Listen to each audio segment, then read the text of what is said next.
Hello, and welcome to the Empowerography Podcast. This is a platform created for women's voices to be heard and a place to share their stories, journeys, and successes with the world for the purpose of helping other women who might be on similar journeys. We are empowering women one episode at a time. I'm your host, Brad Walsh, so kick back, grab one of your favorite beverages, and enjoy the stories.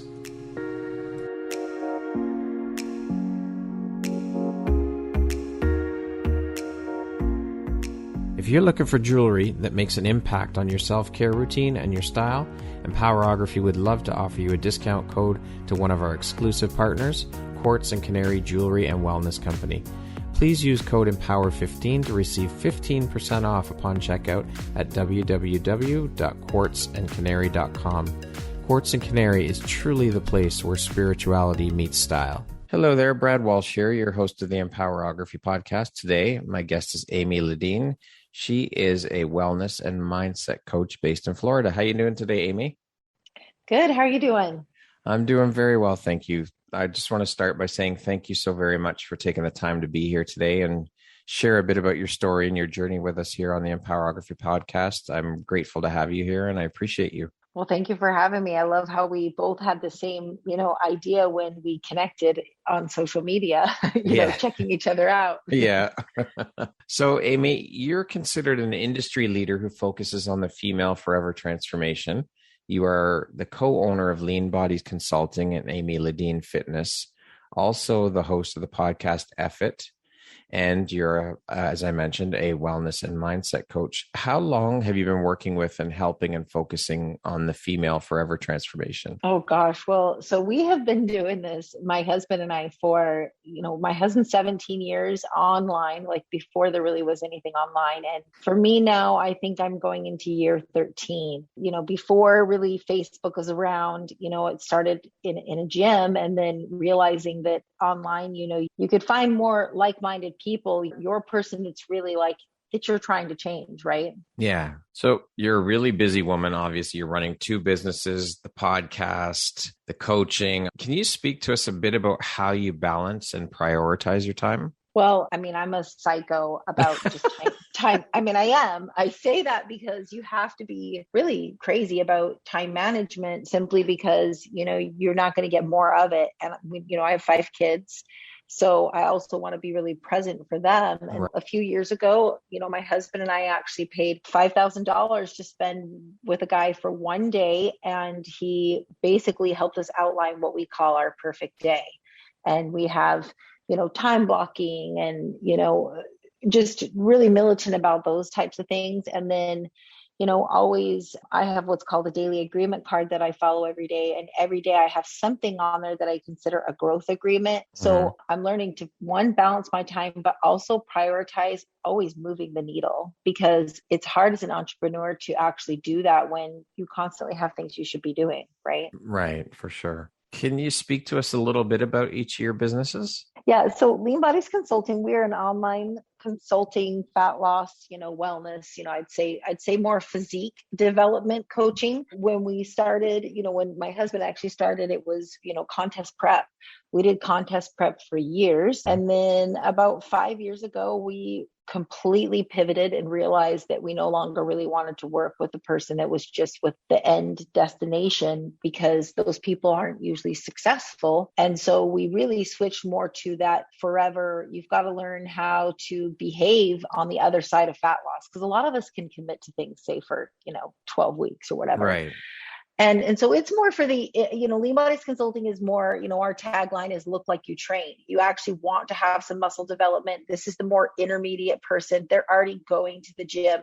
They already pretty much know their follow through. They're like kind of the competitor without the stage, right? Okay. And then Amy Ledin Fitness is actually like the beginner person. It's the old me. I used to weigh 90 pounds heavier. I was not an athlete. I was not into training. I was a food coper, you name it. I'd done every diet with my mom. I had a lot of mindset issues. That person is the person that now I'm creating in this Amy Ledin Fitness, where we work on more of the mindset things at first before giving them, say, a diet, because 9 times out of 10, every woman has tried every diet. Your diet's not your issue. Your issue is your consistency. Your issue is you, right? Yeah. And then the podcast is, one, it's my outlet, my therapy, but it started when, COVID first hit and they were closing down a lot of the hospitals in terms of non-essential. Long story short, I got put back on chemotherapy. I lost my hair and I realized that I was playing too small, that this was something on my heart for probably 2 years that I was like, oh, I really would like to, but that imposter syndrome, comes in. And so on a whim, I was like, I'm doing it. And so I ended up launched top 10 in Canada. Wow. I launched top 40 in the US. It was crazy. And it also just showed me the power of our community. Our community has been around, my husband, 17 years in, we have a lot of long-standing followers that when my podcast launched, I said, hey, I've always tried to add value to all of you. So here is my ask. My ask is for you to go, listen to it honestly, review it if you, like it, subscribe to it. And it was crazy the amount of people. And so now I'm, 20 episodes in. And I mean, I love it. It really is like just kind of an outlet for me to do short ones, long ones. It pretty much just is as off the cuff as you can be. That's phenomenal. So what inspired your journey into fitness? Well, my nickname growing up was Piglet. And oh my gosh. I was really, really teased for being overweight. At 13, I was on my first diet, already knowing too much about nutrition when really, it should have been about habits. But got into my 20s. I did have, thankfully, kind of a pivotal moment where from that day on, I never looked back. I went on to lose 90 pounds.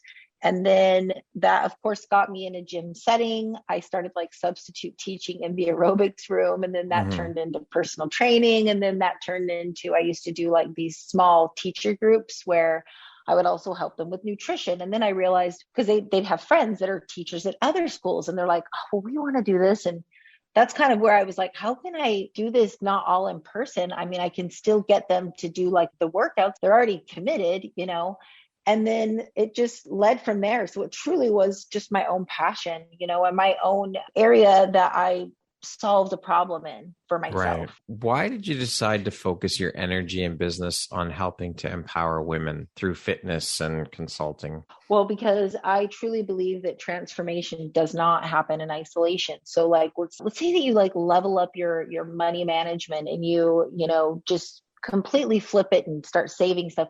You'll also see evidence of that in other areas of your life, in that maybe you're getting up a little bit earlier. Maybe you're just a little more committed to your health and wellness. Well, I see that in fat loss as well, that a client can come to me for fat loss, but what they really end up leaving with is a completely new them. They're more disciplined. It's a lifestyle for them. And so it's so exciting for me to see that transformation, because it is all internal. And then I always say to them, well, now that you've changed internally, now we just wait for the body to unveil, because we already know that you're committed to doing what you say you're going to do. So now it's just a waiting game. And then that person learns that you love yourself at every size and shape, because you're now aligned to what you are chasing, right? And as long as you're waking up every day chasing that, you're happy. Can you speak to us a bit more about your own personal story and struggles with the weight loss and things like that you had to deal with, and how you dealt with it? Well, I think, for me, it was a lot of weight to lose. And so for people that do have a long way to go, they do have to flip it and realize that it's a lifestyle. One, it will make them not be as anxious to be so extreme, with the way they're trying to get there, because they need to see it as, hey, even after I lose this weight, I can't go back to being, that person. Right. So for me, it was the first 10 years that I kept the weight off. My struggle was that on the outside, I looked like I was in shape and happy, but on the inside, I was really destructive. I was restricting. I was doing so much cardio. I was, binging, you name it. And so, I think that's where you really can't judge anything from the outside, and social media can be so deceiving with that, right? Oh, absolutely. You briefly touched on your cancer. So you are a cancer survivor. You have dealt with lung cancer. Can you speak to us a bit about your story as a cancer survivor? Yeah, I'm actually in year 8. I've gone into remission a couple times now, Okay. but it's spread. So I have stage 4 non-small cell lung cancer. And, my type of cancer has a gene mutation. I'm on targeted drug therapy. And, the stats are that I have a less than 1% 5-year survival rate. I think that they've moved it might be 3% now with more targeted drug therapy. But when I was first diagnosed, they said you have a less than 1%, 5-year survival. For me, I really see this as my advantage to some degree now, because I do see, I meet other people now that are in the same, type of treatment as me, and it is so much of it is mindset. And would I say I would love to go through this for as long as I have? Absolutely not. Right. But each time looking back, it's made me just appreciate my life more, have a completely different perspective even on health. I think that's also where it shifted for me. Like, sure, I want to look amazing too, but we do have to take care of that internal, person as well. Right, of course. But, I don't talk about my cancer nearly as much as I think some people do. And that's because I've never wanted to label myself as that cancer, survivor, because I truly believe there's this stigma, right? And you kind of become, a lot of people I see become weaker because of, the label of that. So I try not to make it, consume my life. It's just a big, our family knows it's a big part of it in terms of like I said to you this morning, I have, a couple hours of biohacking that I do. I sit on a PEMF mat. I do red light therapy. I do these things that help to keep my body just, fighting everything possible. So my kids see a lot of that. Yeah. And know that it is part of our life. But, I really make no excuse to try to be at all the things and do all the things. Incredible. These two personal struggles or journeys, obviously life-altering experiences, which forever have changed who you are. How have these experiences helped shape the Amy you are today, do you think? Oh, in every way. I definitely think that it's how you react to things, is the key. Your mindset around it, and seeing that you actually don't grow unless you're going through challenge, because otherwise we just stay stagnant. You're either growing or you're dying, is, a quote that I heard, and it's very true. So if you can flip it, it really does change everything for you. I always say that my cancer is my advantage because I just see things completely different than someone else. And I'm less fearful of trying things because, what do I have to lose? What an incredible perspective. I can't even imagine how that must have felt when you were first told, and to be told that there's a 1% survival rate with your particular type of cancer. Like, that must have been the ultimate gut punch. Totally. But you were able to shift your perspective due to mindset, and it's mind-blowing to me. It truly is, because there are so many people, had they gone through what you've been through, that would have just given up, laid down, and not fought. This obviously speaks to who you are as a person. And where do you find the courage and the strength to keep going and keep fighting? What's your motivation? Were there times where you just wanted to give up? And if so, how did you overcome them? I think, for a split second at times, I've said things like, I'm just so tired, stuff like that. But I call it my purpose, but I heard it recently said is your burn. My burn is my kids. So what makes me get up every single day is knowing that I want another day. It's my family, so it's a little bit different when you're fighting something that's out of your control. Cancer, you don't ask for. I think it's different for the person. It's like, say they're trying to get out of an abusive marriage. Right. That takes a lot of courage and strength to keep fighting, because you do have an option. I don't have other options. So for me, it's either fight it or lay down. And that to me has never in my brain, it's never been something that I was raised to believe is an option. So I think that's kind of a benefit to me, is my brain just doesn't really go there, because it's like, that's the only choice I have. You know what I mean? Yeah. Makes sense. But again, I guess mindset is a huge piece of that. It's all of that. And for sure. so many people would just say, I can't fight. I give up and that's it, and just lay down. That's incredible. Absolutely incredible. I wish more people could take on that perspective and be able to shift the mindset like you were able Totally. to. It would make such a difference. What would you say, Amy, was your biggest takeaway or most valuable lesson from all that you've been through? Well, everything happens for you, not to you. If you can see that, then, you will have less, bitterness. When it came back this time, I was angry. I was upset. I was not understanding. Like, it just didn't make sense to me. And then it's like, I could go to the place of like, why me? But it doesn't serve me, right? So then I have to go to, okay, well, this is happening for me. So what am I learning from this? Might not even be a lesson right at that moment. For me, I've always been chasing this like cancer miracle. And I just, the other day, someone had said to me, maybe the miracle though, honestly, Amy, for you is that you're here every day. Like you can't be looking for the big, huge, massive one anymore. Sometimes a miracle is just showing up every day, right? Right, for sure. If you could give someone out there who may be going through a similar situation as yourself, if you could give them one piece of advice, what would you tell them? Focus on your mindset. You need to find a way to find your happy place and chase that all day long. Especially if you're going through something where you're battling, something that could be terminal. It's very, very easy to wake up in fear every day, and it's not going to go away by accident. It's always there. So you have to train yourself to take charge of it. Don't be a victim to it. I'm constantly every single day, multiple times a day, reminding myself it's not going to be through motivation. It's going to be through like practices that I just start to rewire myself with. Yeah. Now, you being a wellness and mindset coach, can you speak to how important a part mindset played in helping you through your struggles, and just how important mindset is to our daily routines and our successes? And how do we get there? For someone who's struggling like that, what are some of the steps they can take to start shifting their perspective and mindset? I think it's everything, because put it this way, you can give someone, say, a meal program, but if they cannot follow that for whatever reason, sabotage, hunger, all of these things that happen, then that plan is not even good at all. So I always say that, listen, if your mindset's there, we can troubleshoot the diet. Sure, someone might be eating the wrong amount of calories, but that's really rare these days. That it's really more a matter of you just don't stick to it, long enough. And so for me, the struggles are where you actually grow. Like it's, I consider mindset like it's a muscle. Yeah. And it's a muscle that we all are capable. So when people are like, oh, I'm nothing like you. Well, I wasn't like this either. Our nanny used to show up and we'd still be in bed.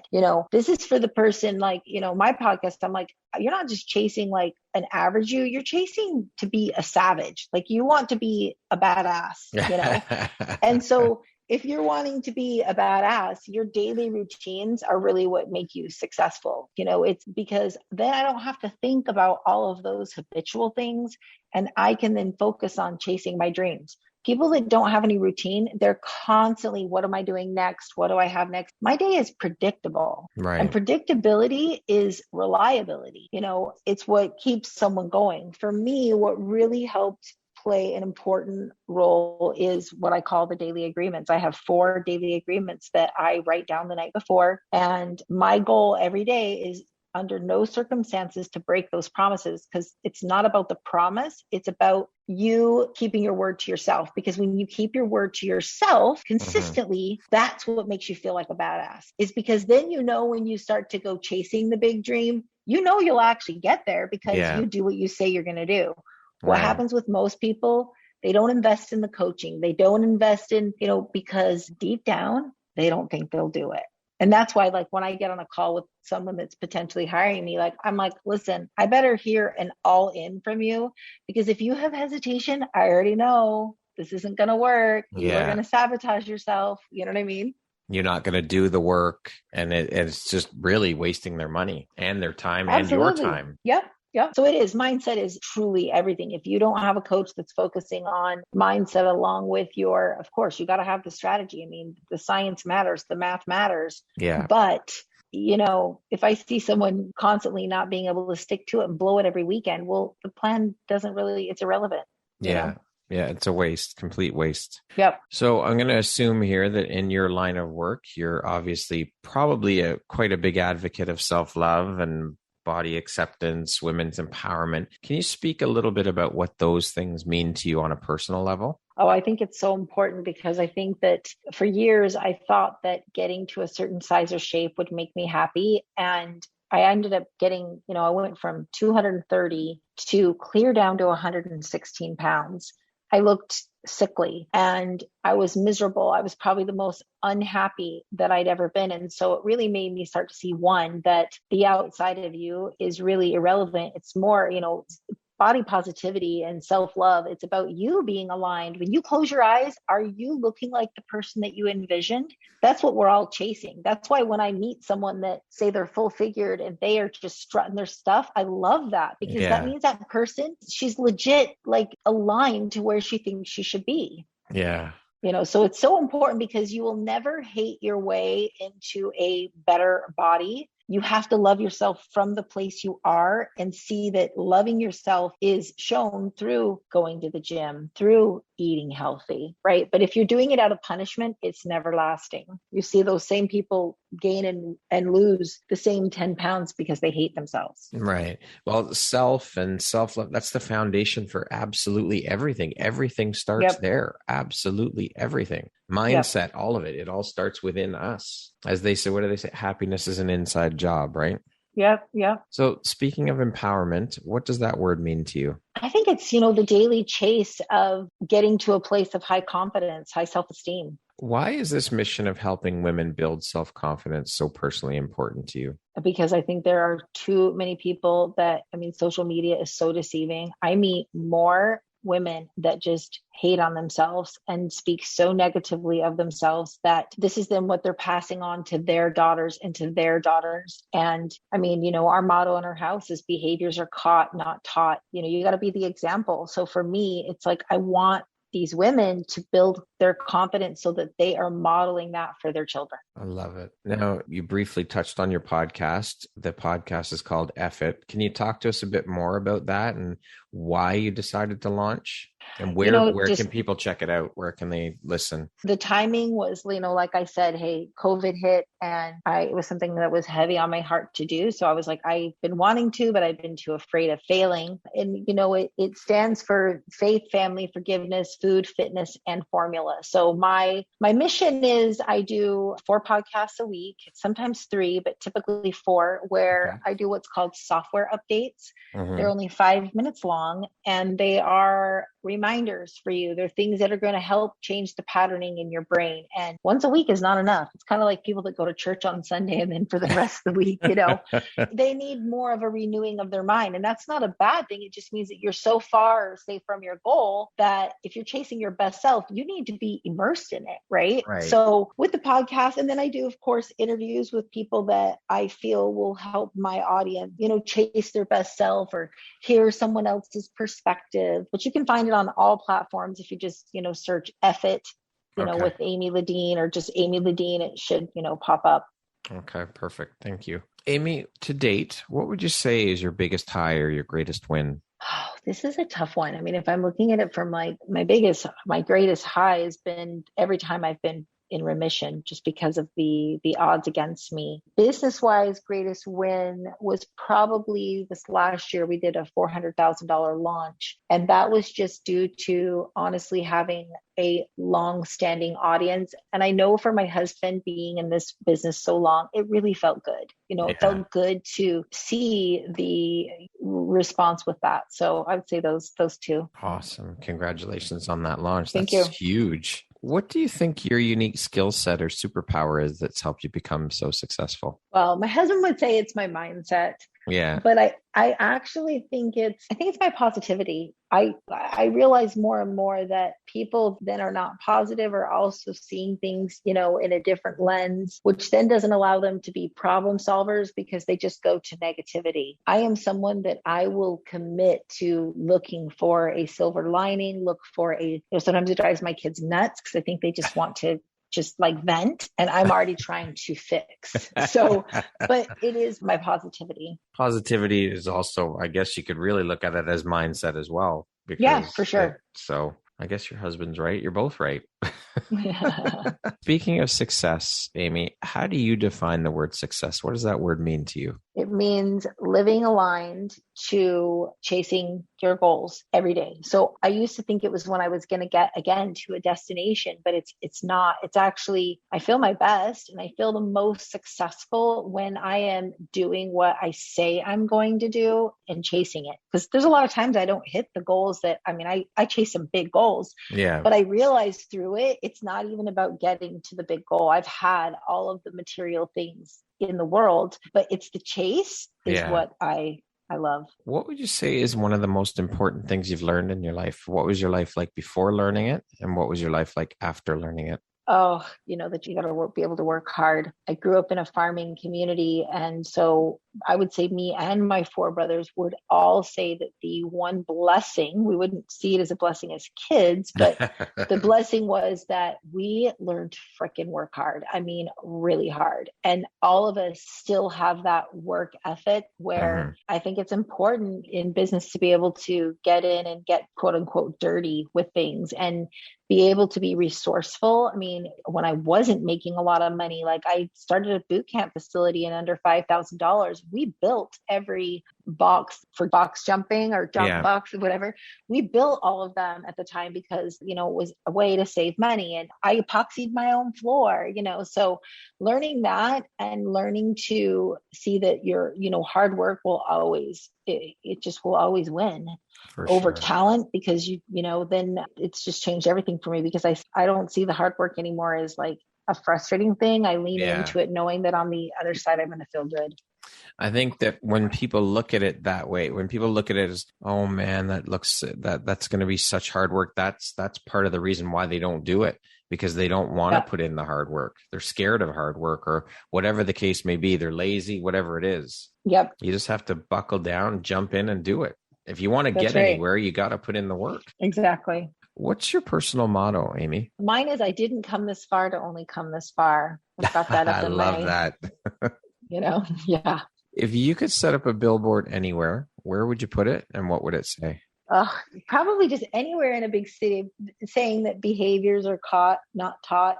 I think too many people are, quick to say preach to their kids, but they're not living it themselves. And when I realized in my line of work that everything is habit and everything is what you see, it really even changed the way I started feeding my children and the way that our home is set up, because I don't want to feed and treat them differently than me when we already know that it's your habits, right? That's what you take into your adulthood. And so, realizing that has really made me change who I am, because I'm always like, if my kids are watching me right now, how do I want to be behaving? Right. Behaviors are caught, not taught. I love that. What do you think is the most common reason for people failing or giving up? Not having self-belief, or not being clear on their why, because motivation will run out. But those 2 things, I would say. Yeah. What excites or inspires you the most about the work that you do? Oh, seeing someone get their confidence and then completely elevate their entire life, meaning a lot of them change careers or they ask for the promotion. And it all is because they started with just taking care of themselves, like committing to the external, which just elevates their, internal self-belief. Yeah, it's truly an incredible feeling when you see the light bulb moment or the light go on in someone's eyes through what the work you've been doing with them and the impact it has. Having impact on another human being, there is no feeling like it in the world. No, not at all. I think that's why coaching is so rewarding. Yeah. What would you say is one of your biggest failures, or call them life lessons or teachable moments? And what did you learn from it? Oh, gosh. Probably one of my biggest was I had an affair, years ago, and learning that if you don't deal with, people that cheat or whatever, it's a symptom to a bigger problem. That even if you correct that, if you're not working on your own personal development and working on why you do the things you do, what are your fears and struggles, like you'll take it into other relationships. You will seek out things. And so for me, the biggest lesson was hitting that rock bottom to then really get into therapy and, personal healing. And because again, a lot of us sit in guilt or shame or unworthiness, and that doesn't allow us to chase our big dreams either. Right. Okay. We're going to jump into a little rapid fire section here. So the next group of questions just be 2, 3, 4 word answer type thing. Okay. Okay. Amy, how would you describe yourself in one word? Positive. What was your dream job as a child? A lawyer. What's the first thing you notice about a person? Their smile. If you could teach the world one thing, what would it be? That your mindset is going to determine, where you end up. What you do. Always comes back to mindset. What's one thing you want but cannot buy with money? Oh, I think peace. Daily peace, because there's no amount of money that gives you that. Yeah. If you could change one thing about the world, what would you change? People's outlook. If you were writing your autobiography, what would the title be? Oh gosh. Something with from destruction to, maybe explosion for change. I think I actually had thought of that a while back. Love it. What is one of your favorite entrepreneurial books? Oh gosh, anything John Maxwell, but I would say I love The 4 Agreements. I tend to listen to that one, every year, and Think and Grow Rich, I tend to listen to every year. Entrepreneur life is? Adventurous. That concludes our rapid fire section. Back to our regularly scheduled program. Amy, what is the most entrepreneurial thing about you? Oh gosh, I think this is all I know. My entire, on my side of the family, my parents owned their own business, my grandparents, my aunt and uncles, everybody in my family. I just assumed it was what everybody wanted, to do. I guess the most entrepreneurial thing, I'm a creator. I love to create. I have to be kind of railed.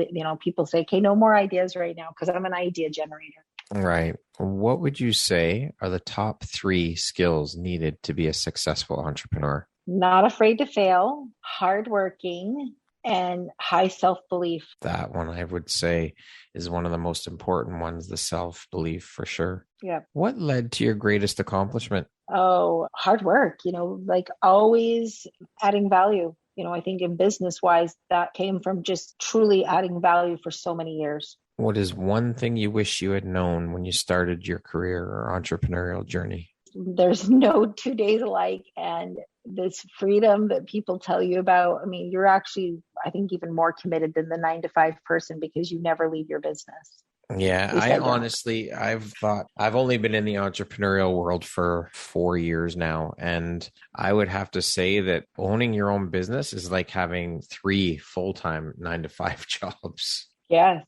It is. It's never ending. It's nonstop. It's always there. And you just want to keep going and keep doing. And as they say, if you're doing something you love, it never feels like work. I wholeheartedly believe that. Yeah, I agree. What's an unexpected blessing or occurrence in your life that you're grateful for? I would say my cancer. I would still call it a blessing because it has changed our family so much. What do you do to keep yourself inspired every day and to inspire others? Well, my morning routine, I follow a system where I spend 20 minutes, looking at, it's a vision board, but they call it a mind movie. I'll do a mind movie. I'll listen to specific podcasts, all these things to remind me, one, of what I'm going to do for others, and how I can serve them, but then also to keep me inspired to keep pushing every day. And I do that, actually twice a day, first thing in the morning and then around 2 in the afternoon. What does the best version of you look like when you close your eyes and imagine it? Oh, best version is, serving others, but spending a lot of time, also at home. I'm seeing more with just the lockdowns and stuff, just how much I value, being home and having a home where you enjoy being in it with your family. When we all got locked up together, we really did enjoy that time. So yeah, that's what I imagine. If you could step into my shoes, what would you have asked yourself that I didn't ask you? I think you ask good questions. I can't think of one. Thank you.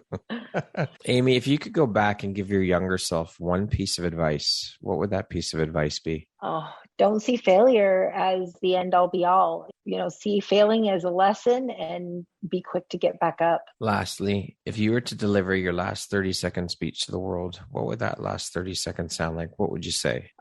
Definitely something around the fact that your confidence is built through keeping promises to yourself, and that you can feel good about yourself in a matter of minutes by just doing one thing that you say that you're going to do. I'm obsessed with promise keeping, and it's what I talk about all the time with clients, because then everything else you're chasing is just, it's just the strategy towards it. But once you can really master your personal integrity, it's a game changer. Love it. Amy, thank you so much for taking the time to be here today and share a bit about your story and your journey with us here. I appreciate you, and I'm so honored and happy to have you as a member of the Empowerography community, and I appreciate you taking the time to be here. Thank you so much. Thank you for having me. Once again, my name is Brad Walsh, host of your Empowerography podcast. Today, my guest has been Amy Ledin. She is the co-owner of Lean Bodies Consulting and Amy Ledin Fitness, as well as a wellness and mindset coach based in Florida. Thank you so much, Amy. I hope you have an amazing rest of the day. Thank you.